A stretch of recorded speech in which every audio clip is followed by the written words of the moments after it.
Off the bat, this video ain't got shit to do with music or video games. I'm about to straight up be a nerd for 10 minutes. So if long-winded videos aren't your thing, I get that. However, I've been somewhat in my nostalgia feels. This new Dragon Ball game is coming out, so it's really gotten me to look at a lot of clips from, the original Dragon Ball Z series, the one before Kai, basically the one before they re-edited and took all the other stuff out about it, right? And the thing that I love about this series, the thing that really has me at heart with this, or really has my heart with this series, is how well written it is, as far as keeping it very action packed for people who are about that, and for the production studios. Because one reason the original was the way it was because the production studios wanted it to be massive and explosive with all the action and shit like that, right? But the way that they drug out the drama in the original had me. Like, y'all don't understand this shit. How fast I used to run home from school. How fast I used to press to get the fuck off the bus at a certain stop, just to get my ass home sooner than what I would, just to catch that episode of DBZ. And it was all about the way that the story was told, and how they had you on your seat to the next day, and sometimes even the next week, or sometimes even the next motherfucking month, because the new episodes ain't reached America yet. Like, that's how impactful this shit was for me. And the reason I like the writing is because, to me, it reminds me of how Shakespearean movies are written, or were written, or I guess I should say adapted, right? Because we had the plays before. And so then when you have stuff like Romeo plus Juliet, right? And how just drug out and how dramatic and all that shit is. And do you bite your thumb at me, sir? Like, that type of shit, that was Dragon Ball. But back then, it's for a certain few, except for the people that actually knew, people didn't understand that. And that was and now growing up and rewatching this shit, watching clips of it, I understand that. Because I already gravitated towards shit like that, shit like Shakespeare and different types of writings like that were like way dramatic, but actually was impactful with the way that they told their stories. Like English was one of my favorite subjects growing up in school. Not because I was the top notch or the best at it, because I liked a lot of the stories that they were telling, and a lot of those stories revolved around stuff like what's old dude's name? Odysseus. Yeah, Romeo and Juliet. You had shit like Macbeth. All these stories that were they were over the top, dramatic with how they were, but they forced you, or they asked of you, if you really want to understand a story, you have to a certain extent suspend your disbelief, right? And actually get the full experience of what the fuck's going on here. And that's one of the reasons why I like Dragon Ball. Because at the end of the day, let's really think about it. With any of these stories, whether it be the reality TV shows, whether it be the sitcoms, the movies, anything like that, right? If you're not suspending your disbelief, or at least going in there like, okay, I'm gonna take reality. If you don't have the ability, because I believe that's a certain type of skill. You don't have the ability to sit in these theaters, or to sit on your couch, or to consume this type of media and remove yourself from the reality of your world and to set yourself inside of this world. At the end of the day, all this shit boils down to, it could be ended if it wanted to, if the writers write it that way, right? This shit's happening because the writers are writing it that way. This character is fighting this character, even though it seems nonsensical as shit, because the writers write it that way.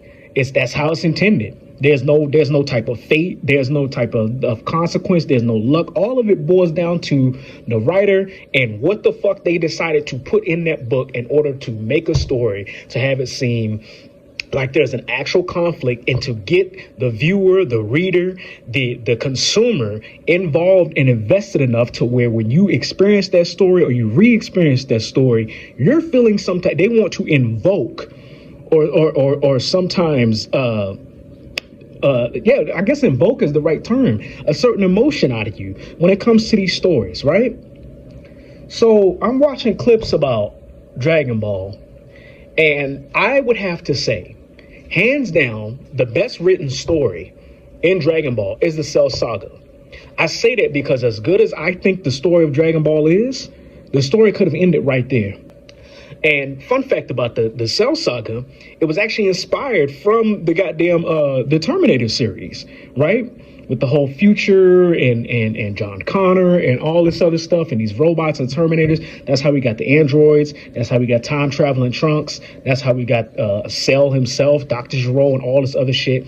It was done in a way that was impactful. Goku just defeated the most badass motherfucker in the universe. I'm talking, this dude was blowing up planets just because he gave a fuck, right? Blew up Goku's whole race because he heard of a legend about some guy coming to defeat him and fight him someday. Goku actually turns out to be that legend, and he does that. And so now you have this guy who Goku back in the day thwarted. He wants revenge against him. So this man creates some androids to come in and do his bidding. Basically, the ultimate scheme of all schemes. He's got fail safes on top of fail safes on how to stop this motherfucker that stopped his whole operation, right? So we get the Cell Saga. And so the whole thing is these androids are coming, but the androids are not the only threat.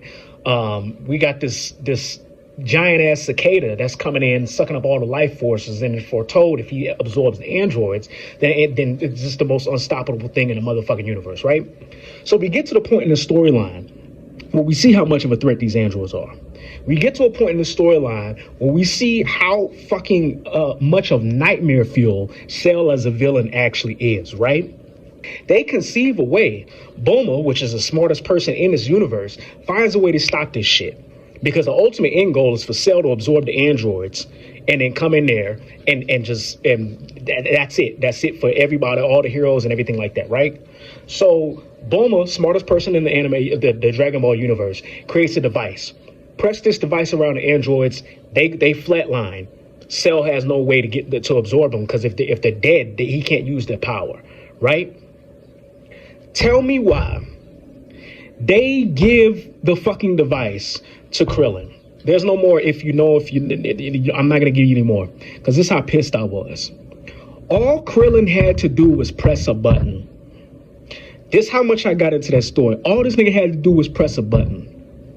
But because old girl gave him a kiss, mind you, this is the chick who literally destroyed another whole timeline with her and her brother. Cell wasn't even there, wasn't even in the picture. All Krillin had to do was press a motherfucking button, but because this bitch gave him a kiss, do you realize he is the reason? Fuck everything else, fuck the writers, because I'm in the story. The reason for the whole Cell Saga happening. From the point where they got the goddamn control all the way to the point where Gohan does the father-son Kameha, one of the greatest moments in anime history. The reason they had to go through that shit is because Krillin wanted some ass. When I tell you, the way I would have sent this nigga on a first class, one-way ticket to King Yemma after I found that out, after I had knowledge of that would have been game over.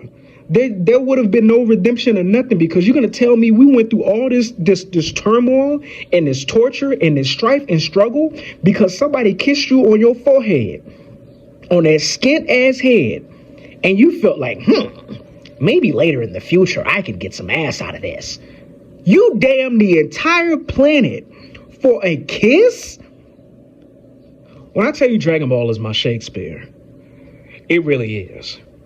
Whether you like it or not, whether you think it's overrated, whether you probably think Jujutsu or whatever is the current shit, Dragon Ball is my shit. Because if I can get so into it where I'm like that heated with Krillin, right? It will always have a place in my heart. But Krillin fucked up. And if I was Piccolo or Vegeta, any of them, I would have boomed him faster than fucking Goku boomed Frieza on Namek. Game over. Just wanted to be a nerd for about 10 minutes. Let me know what you think about Krillin's decision to damn the planet for some droid ass. For some droid ass. For some droid ass. Thank you.